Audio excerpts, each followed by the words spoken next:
AP liquor కుంభకోణం కేసులో Sajjala Sridhar Reddy SIT విచారణ ముగిసింది.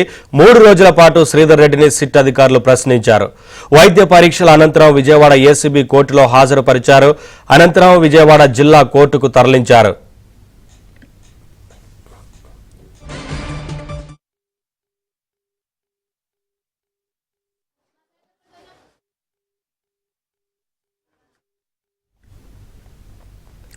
విచారణ సందర్భంగా మీతో కొన్ని చెప్పుకోవాలంటూ ఏసీబీ కోర్టు న్యాయాధికారిని సజ్జల శ్రీధర్ రెడ్డి కోరారు. ఈ నెల 20వ తేదీ వరకు రిమాండ్ పొడిగింపు ఉందని, అప్పుడు తనకు సమయం కేటాయించాలని కోరారు. అయితే ఏం చెప్పాలనుకున్నా మెమో రూపంలో ఇవ్వాలని ఏసీబీ కోర్టు న్యాయాధికారి సజ్జల శ్రీధర్ రెడ్డికి సూచించారు.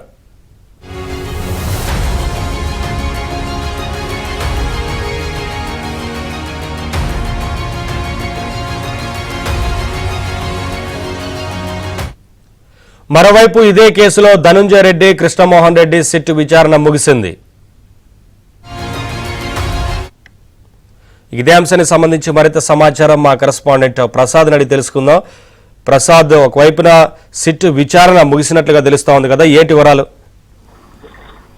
నవీన్, ఈరోజు మద్యం కుంభకోణాలకు సంబంధించి జగన్మోహన్ హత్యను ఖండితంగా వ్యవహరించిన అధికారులు ధనుంజయ రెడ్డి, కృష్ణమోహన్ రెడ్డిని నిన్న రాత్రి అరెస్ట్ చేశారు. ఈ రోజు విచారణ అనంతరం ఏసీబీ కోర్టులో ఈ రోజు మధ్యాహ్నం హాజరుపరిచారు.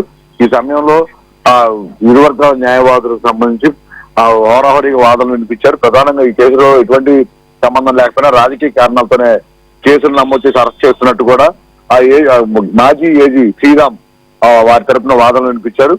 అయితే ఈ మద్యం కేసు సంబంధించి ఇప్పటికే 3,200 కోట్ల కుంభకోణం జరిగిన చిట్టు ఆధారాలు సంపాదించింది. అందులో ఒక్కొక్కరు కూడా విచారణ చేసే కొద్ది చాలా మంది పాత్రదారులు, సొత్తుదారులు బయటకు వస్తున్నారు. అందువల్ల ఇందులో ఎటువంటి బెయిల్ మంజూరు చేయకుండా రిమాండ్ విధించాలంటూ ప్రాసిక్యూషన్ తరఫున రాజేంద్ర ప్రసాద్ వాదనలు వినిపించారు. దాదాపు 3 గంటల పాటు ఇరు వర్గాల వాదనలు విన్న న్యాయాధికారి భాస్కర్ మరి సెక్రటరీలో దీనికి సంబంధించి తీర్పు వెలువరించనున్నారు. మరోవైపు శ్రీధర్ రెడ్డి 3 రోజులు కస్టడీ ఈ రోజు ముగియడంతో అతన్ని గొచ్చల క్రితం కోర్టు హాజరుపరచగా పోలీస్ స్టేషన్ కి జిల్లా జైలుకి తరలించారు. నవి, థ్యాంక్ యూ ప్రసాద్.